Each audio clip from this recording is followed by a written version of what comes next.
I'd like to talk a little NFL now. And speaking of title hopes, the Steelers and Ravens meet for the first time this season in what could be a defensive showdown. They rank 1 and 2 in the NFL in defensive efficiency. They owe part of that to their aggressive styles. Steelers blitz at the highest rate in the league, and the Ravens blitz the third most often. That's helps Pittsburgh pressure quarterbacks, and they lead the NFL in pass rush win rate.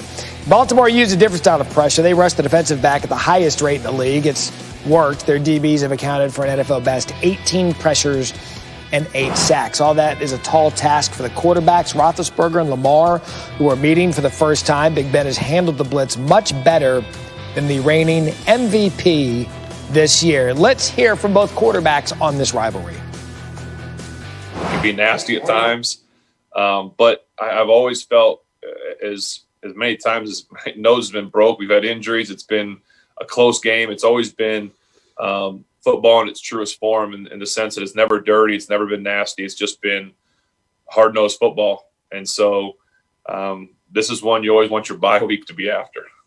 I'll say it's the team going out there battling, but it's the cities too. Like, I feel like our fans, our city, they get the most out of it more. I feel more than we do sometimes, just because, like, it's, I don't know, I can't even imagine, like, being in the stands watching us perform against them or they performing against us. It's going to be a lights out game. I love the nastiness of this rivalry, so who better to talk nasty than Orlovsky and Marcus Spears? Steelers #1 in the blitz percentage at 46% this season. And Dan, you're the optimist. How will this impact Lamar Jackson and that Ravens offense? Yeah, Matt, he struggled versus the pressure this year big time, which is super contrary to what he did last year. Last year, he was great against the blitz. But this year, it's been both poor plan and poor execution on their end, and Pittsburgh does it a ton. So that'll be a huge key in this game is how Lamar kind of operates it. You're going to see it against Cincinnati. They're an empty personnel, something they'd love to get into. You got to know if that defensive end and linebacker both come, that right tackle's got to make a decision. And if he goes down, you got to have a plan to throw it off that end. You got wide guys open, bottom of the screen. Hollywood Brown's wide open. Just kick it to him on 2nd and 14.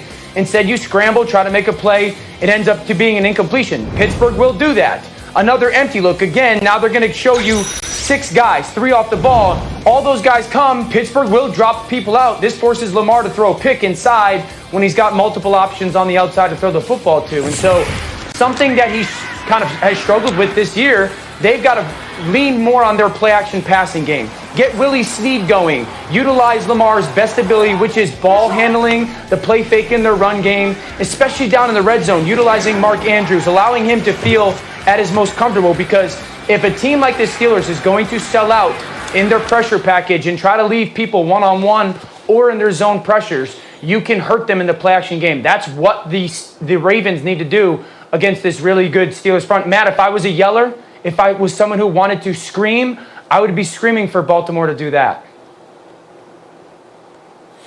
Yeah, D.O., great points. And when you talk about Pittsburgh and the pressure, they don't have to blitz to create pressure either, because they have 2 of the best in the game that's doing it in T.J. Watt and Bud Dupree.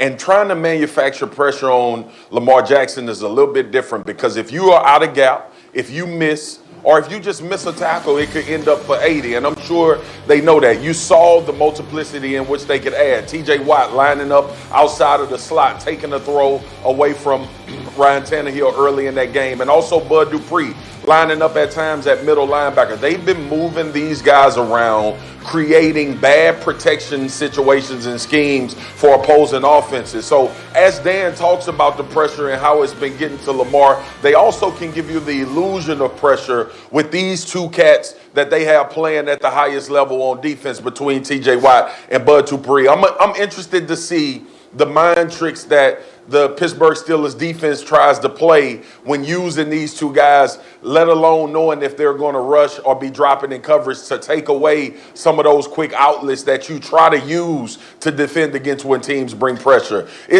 Look, I played in this game one time when I was with Baltimore, and this game comes down to defense. That's what it's going to matter. Those plays, turnovers, hard hits, we know all about that. But if you look through the history of this rivalry, these 2 franchises, when they match up, it's about the guys on defense. So whether that's Baltimore and their guys over there with Kalis and bringing in Yannick and Humphreys on the back end, or whether it's Pittsburgh with T.J. Watt and Bud Dupree. It's physical NFL football at its finest. If I may, a tweet now from Mr. Positivity. After rewatching a Monday Night Football game between the Rams and Bears, the biggest takeaway, the coaching gap between McVay and Nagy is enormous. Like enormous. Whatever you think it is, it's by times 10. Mr. Positivity, Dan Orlovsky, and Marcus Spears. Thank you. I'm glad you could read. I didn't know you could do that as an Arizona State graduate. It's a Congratulations. teleprompter. What do you want me to do? Hall of Famer. Come on, Dan. A Hall of Famer at Arizona State. Coming up, we're going to have much more on the developing story. For good as Kurt Gibson lends his voice to look back at this Dodgers World Series win.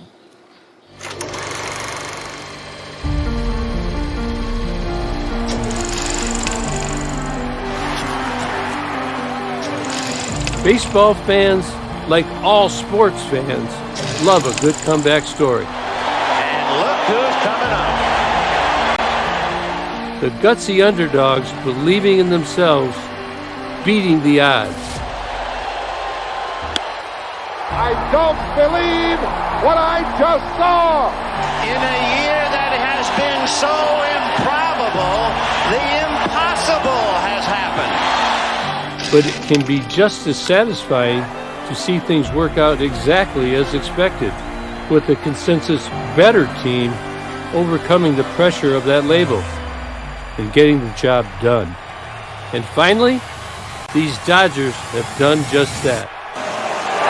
Strike three called, and the Los Angeles Dodgers have won the World Series. It's a clear case of greatness confirmed, and no doubt, for a long time now, they have been great. The Dodgers are division champs for the 8th consecutive year. They won their third pennant in the last 4 years. The Los Angeles Dodgers are headed to the World Series. And during this stretch, the previous 4 champions had to beat them on the way to a title. 17 happened, 18 happened. Last year we fell short. The past is in the past, so this one feels super special. They're a complete team, built through the system and with shrewd trades. He jumps and he made the grab. Mookie Betts. A roster of youngsters and veterans, future Hall of Famers, and rising stars. Fastball swing and a miss. He got him. 98 for Bueller. And now, look where they are, right where somebody thought they should be. This year is our year. This is our year. In a year of so much disorder, it's comforting when a corner of the world goes according to plan. When what was meant to be comes to pass. The Dodgers' 7th World Series title couldn't have come at a better time.